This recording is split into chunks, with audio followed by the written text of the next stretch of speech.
एक जंगल में करालकेसर नामक शेर रहता था। धूसर्क नामक गीदड़ उसका सेवक था, जो उसकी सेवाठल किया करता था और बदले में शेर द्वारा मारे गए शिकार का अंश भोजन के रूप में प्राप्त करता था।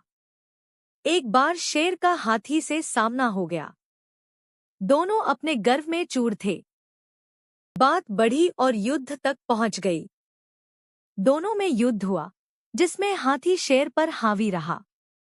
उसने शेर को सूंड से पकड़कर उठाया और धरती पर पटक दिया। शेर के शरीर की कई हड्डियां टूट गई। शेर बुरी तरह चोटिल हो चुका था। ऐसे में शिकार पर जाना उसके लिए दुष्कर था।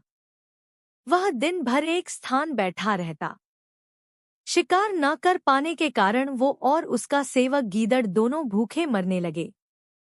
सुबह होने पर गीदड़ अपनी गुफा से शिकार करने के लिए बाहर निकलता था और जंगल की तरफ जाता था। रात हो जाती थी, लेकिन उसके हाथ शिकार नहीं लगता था। तब एक दिन गीदड़ ने शेर से कहा कि वनराज, क्या करें? आप तो शिकार पर जा नहीं सकते। मैं ठहरा आपका सेवक। मैं तो आप पर निर्भर हूँ और आपका किया हुआ शिकार का भोजन करता हूँ। काफी दिनों से कोई शिकार हाथ नहीं आता है।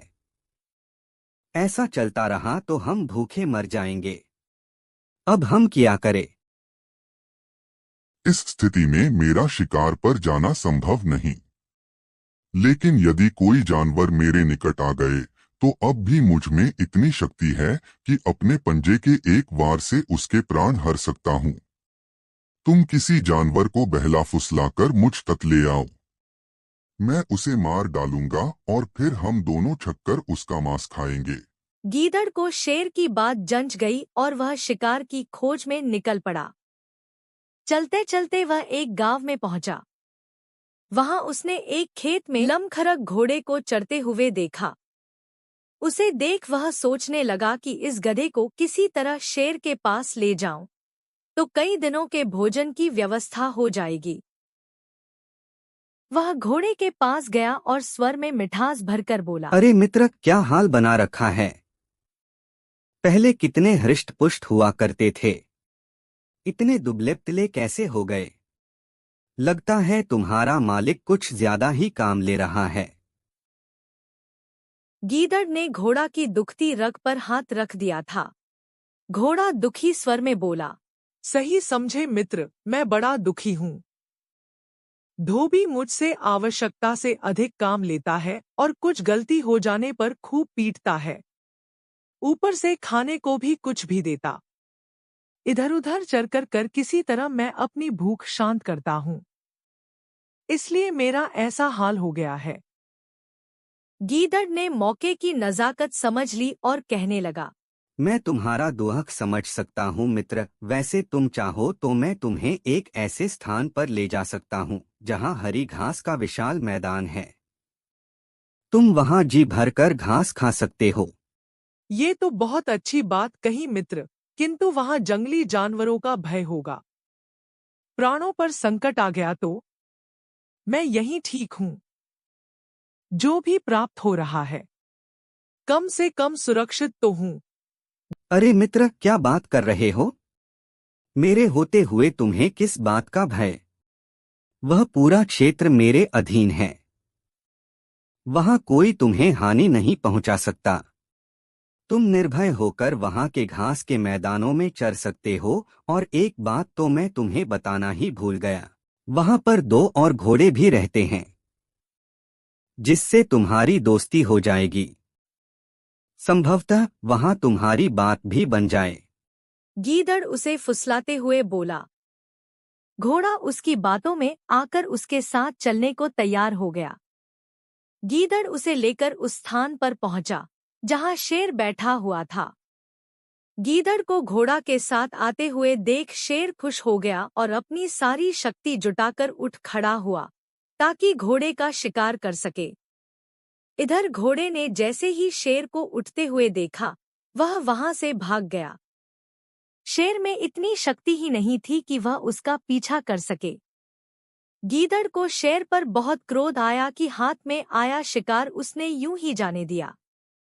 वह बोला, वनराज, अब मुझे समझ में आया कि हाथी ने आपको युद्ध में पटकनी कैसे दी। आप में तो घोड़े का शिकार करने का भी सामर्थ्य नहीं है।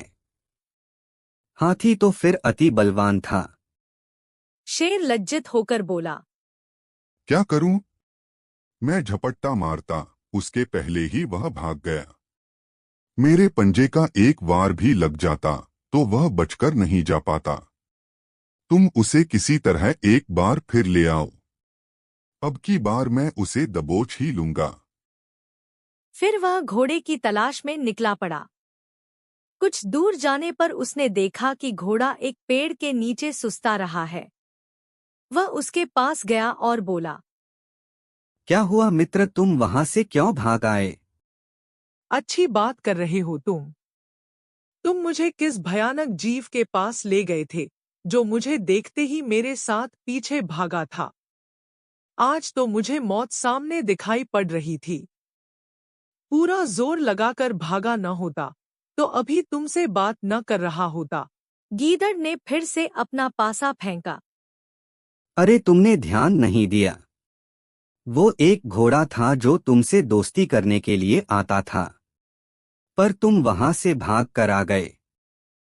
घोड़ा फिर गीदड़ की बातों में आ गया और उसके साथ फिर जंगल की ओर चल पड़ा। शेर वहां घात लगाए बैठा था। इस बार उसने गलती नहीं की। जैसे ही घोड़ा उसके निकट आया, उसके अपने पंजे का शक्तिशाली वार किया और घोड़ा के प्राण हर लिए। गीदड़ और शेर के भोजन का प्रबंध हो चुका था। दोनों बहुत खुश थे।